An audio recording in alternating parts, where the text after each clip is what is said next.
Picture New York City in the mid-1800s, not the glitzy metropolis we know today, but a crowded, noisy, and grimy place bursting at the seams with people and problems. The city was growing at a breakneck pace, packed with immigrants from all over the world, and the air was thick with coal smoke, horse manure, and the constant clatter of carriages. People were crammed into tiny, poorly ventilated tenements with barely any sunlight, no green space, and no real escape from the relentless chaos outside their doors. Kids played in dirty, trash-strewn streets. There was nowhere to breathe, relax, or simply be a child away from the city's grime. The city was a pressure cooker, and everyone, rich or poor, felt the heat. Stress and sickness were everywhere. Influential voices like poet William Cullen Bryant and designer Andrew Jackson Downing looked to London and Paris asking, "Why can't we have a park too?" They saw how green spaces abroad transformed cities. They argued a park would be the city's lungs, improving public health, boosting property values, and giving everyone a place to unwind, exercise, and connect with nature. It wasn't just about pretty trees or scenic views, it was about sanity, equality, and creating a true sense of community in a city desperate for relief. The idea caught on. Soon, people realized a park wasn't a luxury, it was a necessity for the city's survival and well-being. People from all walks of life saw the value, a democratic space where rich and poor, immigrants and natives could share the same grass and fresh air. New York was ready to prove it had a soul, not just grit and ambition, but a heart that cared for its people. And so, the city set out to build something bold, a park for everyone, a green oasis in the middle of the madness, and a promise of a better future. Everyone agreed New York needed a park, a green oasis where people from all walks of life could escape the city's relentless pace and noise. The city was growing fast, and leaders knew they had to act before every inch was covered in brick and stone. But where to put it? The question sparked heated debates and endless discussions among city officials, planners, and citizens alike. Downtown was too crowded and expensive, already packed with businesses, homes, and bustling streets that left little room for nature. So city leaders looked north, way north, to a rocky, swampy stretch in the middle of Manhattan. It was far from the city center, wild and undeveloped, but it offered space and possibility.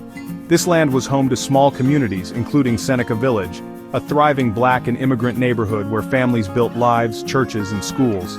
The city used eminent domain, displacing about 1,600 residents, a painful start for a beautiful idea.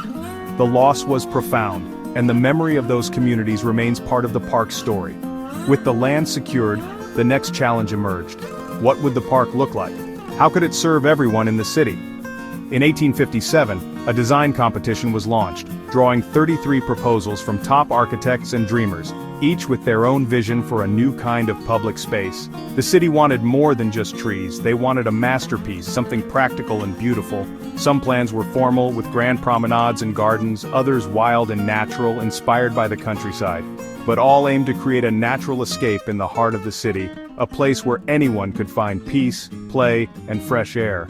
The commissioners sifted through the ideas, searching for a design that balanced nature with the needs of a modern metropolis, and would welcome people from every background.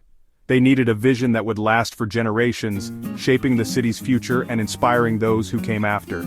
The competition was fierce, but one plan stood out. Olmsted and Vaux's Greensward plan, a bold vision of winding paths, open meadows, and tranquil lakes. The city was about to get the park of its dreams, a place that would become the beating green heart of Manhattan.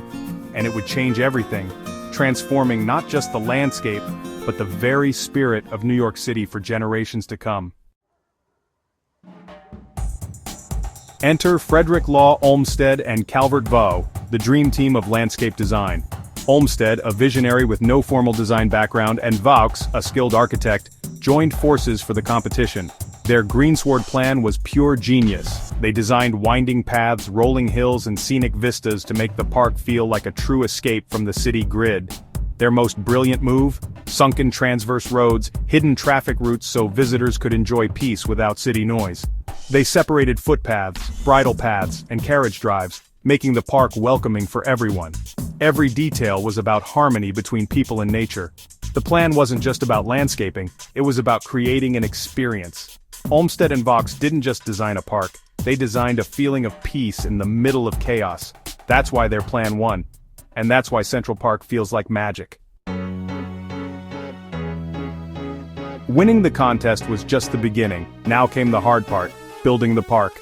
The land was a mess of swamps and rocks, far from the rolling meadows Olmsted and Vaux envisioned. Over 20,000 laborers, mostly immigrants, worked with shovels, pickaxes, and even gunpowder to reshape the land.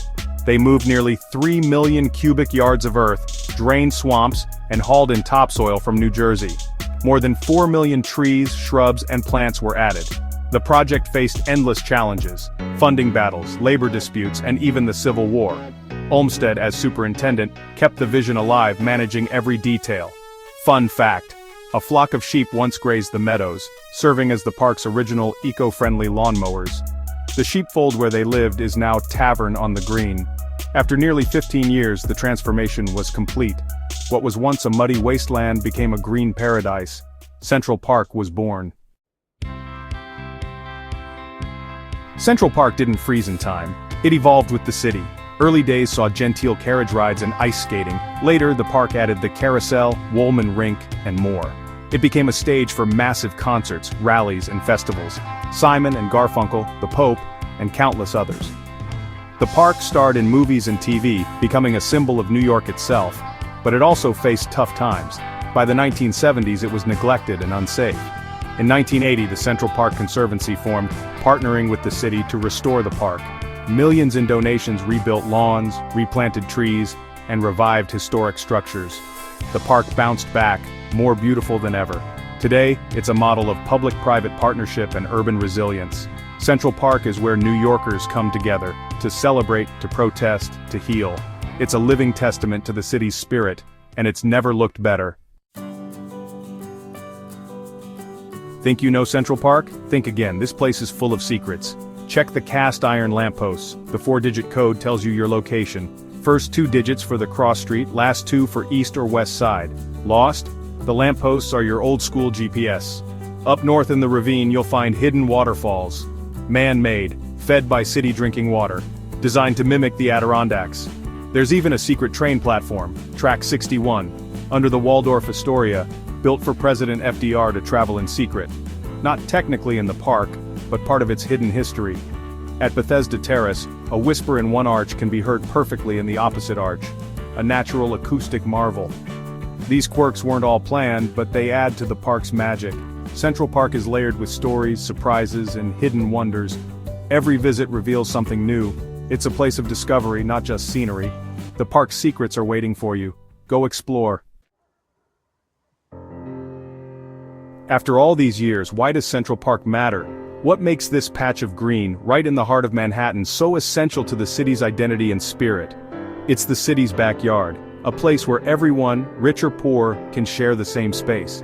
Here, you'll find people from every neighborhood, every background, coming together to enjoy a rare sense of openness and freedom. In a city of ambition and anxiety, the park is the great equalizer.